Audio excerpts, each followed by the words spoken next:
it's really sad that the project is at an end, but it has to come to an end. It's like, you know, death gives our lives meaning and purpose. Well, the end of the project means that we can now reflect, think about, you know, what that meaning and purpose for the project is. It's developed a community, a really vibrant, lively, diverse community of people, not just artists, not just the expected people who you would think would be there, but, you know, our friends who live on the William Mead housing estate, and you know, school kids who otherwise would not have, you know, been involved in an art project at all. You know, people for whom the artiness of the project really doesn't matter at all. What matters is the site, and that something grew here, and that there was life here, and there was a welcome here, and that there were fair paid jobs. Being an urban planner and understanding now that this is the really the origin of Los Angeles, the birthplace of Los Angeles, how it grew, and how significant the Cornfield project was, because it took what we call the brownfield and turned into a green field. And it symbolizes the, at least from my point of view, the whole brownfield concept is that we used the pollution of oil that has polluted our air, our soil, our food chain, and all that kind of stuff. And here we're kind of reinventing ourselves and reinventing the city into a green field of dreams. And when you think about it, the significance of the corn, in looking at it in more detail from my perspective, it sort of symbolizes how man can create produce food from the corn. And today we're producing fuel. And that's the fuel of the future, the green diesel or ethanol and that kind of stuff. So it becomes a very important metaphor in terms of how the city was brought together, both environmentally, artistically, culturally, as well as spiritually. And this was a chance to redefine what the city is all about in the 21st century.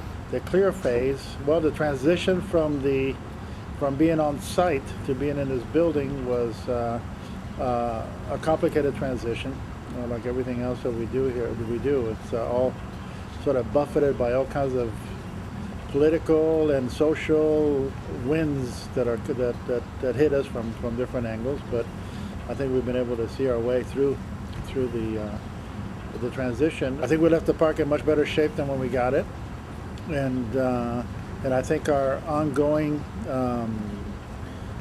advocacy, let's call it, ongoing sort of involvement with the Parks Department, and really encouraging them when we thought it was good, and challenging them when we thought what they were doing was bad, is a very good function, because I think we've learned a lot on what that land is all about and how to work there, and what the issues are related to it.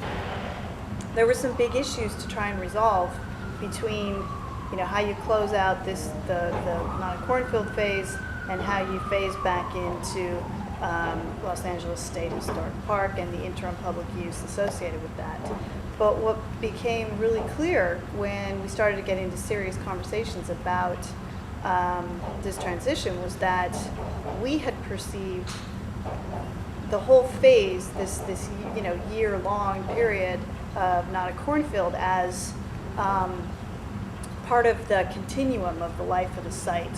So there, you know, that there had been this struggle to turn this, you know, to take this land back and turn it into a park, to get it into state hands, and that then there had been this process to plan it, to plan for the park, and then you know, as that process was moving forward really slowly, there was this opportunity for Lauren to come in and to do the Not a Cornfield project for a very determined period of time. We were talking about one agricultural cycle, and then that the project would continue in its evolution into being an actual park. Well, what became clear when we were talking about transitioning the site back was that the state parks didn't have that same view. They viewed this time period for Not a Cornfield as sort of a stop. It was a stop in the process, and it was this separate thing that happened. And they viewed the end of the Not a Cornfield project as an opportunity to get the project back on track again and started again. And they said things like, now, it's great, now we're going to have the opportunity to get the public back on the site and get the project moving again. And that was just a really clash of perspectives, because the truth was nothing had stopped, that the site had been developed in a really positive way through the life of the project. The soil had been amended and improved and worked, and growing the crop on the in the soil had improved the soil. The public had been involved from the beginning to the end, and there were more people on the site during the life of the project than had been there certainly before. And there was just a whole level of consciousness and awareness that had been growing about the site. People were excited about it. People were learning about it. People were telling stories about it. So it was just a very strange clash of perspectives. Yeah, it did affect me, and for me, affect me personally, and also I know that affect Lauren more than what affect me. If it was up to me, I probably could tell the state, you know what, I won't do it, I won't do this, but I'm working for a company, and so we have a contract through our company with the state of California to keep on building the park. We have a contract to do it.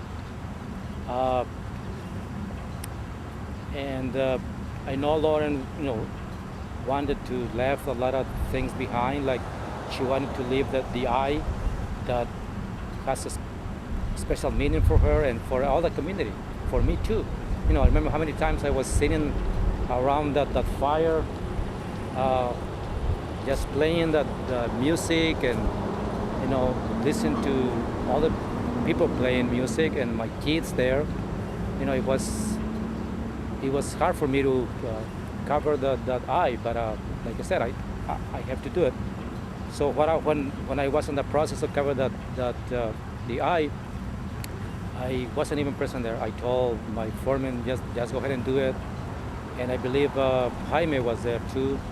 I didn't want to be present when they covered because it makes me feel sad. So, and also all the canvas that she had around the 1 mile long path that I built under Lauren's supervision and design. That to me that should have stayed the way it was, but unfortunately, we didn't leave it like that. I think one of the most disappointing aspects of the project was the handover from Not a Cornfield to the state parks, which we had hoped was going to be a process of us sharing with them the experiences that we had had over the last year, and maybe that there was something that they could learn from that, and maybe there was things that we had implemented which had worked, which they might be able to take over in some fashion. For example, we had hoped that they would keep at least the fire pit that was kind of the communal center of that project, kind of the heart of the project, and therefore was something that a lot of people had had good experiences with. And we hope maybe that they would keep the entire spiral organic hand-planted garden so that people could experience that year after year. We were very much in favor of, we are very much in favor of people experiencing that agricultural cycle, especially in a city like LA. But they were clearly completely uninterested in taking anything from what we had learned. In fact, they never came to any of our events. And even though we encouraged that again and again at each meeting that we held with them.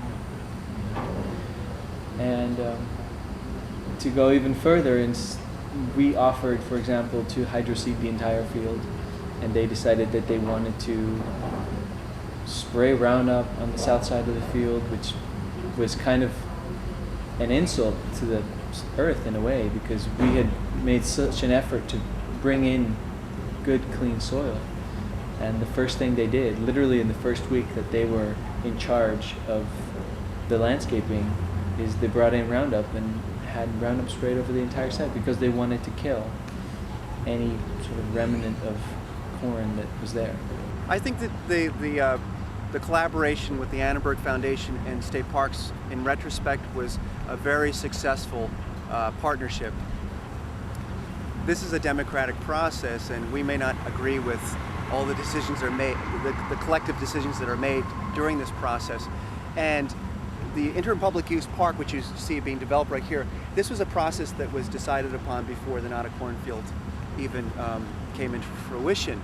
And interestingly enough, what we heard overwhelmingly from the community is that people in these surrounding communities like to picnic, or they like to recreate in large numbers. Many people come from large families, and what they like to do is come in and drop off, whether it be their coolers and their picnic equipment and their chairs and things like that at the location where they'll be recreating, or they'll be picnicking, or having some other, maybe a quinceañera or some other activity. So really, we're just taking the community's ideas and translating into a design process.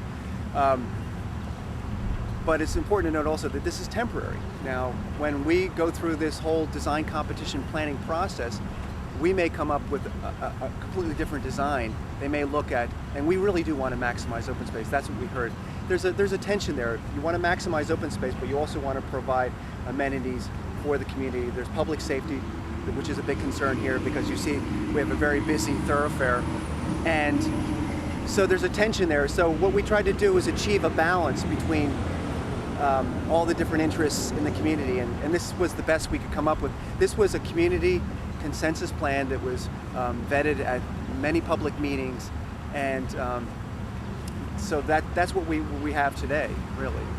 Being able to bring almost 30 acres of this site to full harvest corn in all 4 stages of that life cycle was very unique process to be a part of.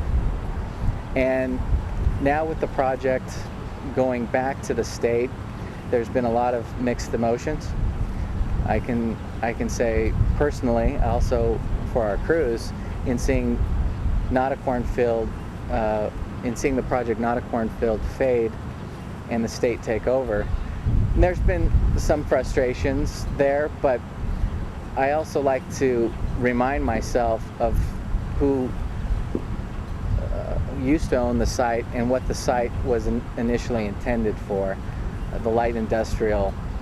And my hope is that this project, this site will continue to evolve, and for the better, because of Nada Cornfield. And I honestly believe that Nada Cornfield has affected the design processes for whichever team is ultimately chosen, whichever team ends up with the design portion of this site for the state. It's hard for me to believe that Nada Cornfield won't or will not have an effect on that design, because I think it will. It's history now, and any good design is going to take into account the history of the site, and that is an extremely important part from a community level and from a site experiment. So I'm excited about the future. This project behind me is labeled an interim public use project by State Parks. It was contracted prior to Nada Cornfield having the site.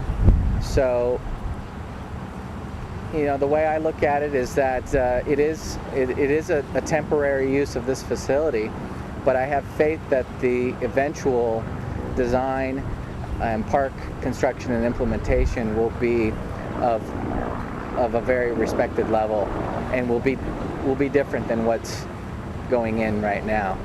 And only half of the site is being developed right now. The other half still bears some resemblance and echoes what occurred here over the last 12 months in Nada Cornfield, which is kind of neat to see the dichotomy between those two projects working simultaneously. In a sense, the corn is growing on the other side of the fence, repeating a cycle, repeating its life cycle, while this half of the site is returning to a temporary park facility. So I think I'm very optimistic about the future of the site. At least I try to be. When I used to come by on the train, I used to say it's what I used to say, Mirage Park, a park in the middle of nowhere, because you couldn't get in. You know, from the '70s, it's the most contested land in LA. Everybody wanted to do something with it, and I guess the land itself said, "Wait a minute, you know, let me bring in the right people." And I guess Laura and them, they're beautiful. You know, I thank them from the bottom of my heart for this land and what they're doing to this land. And I believe it's going to be a state park.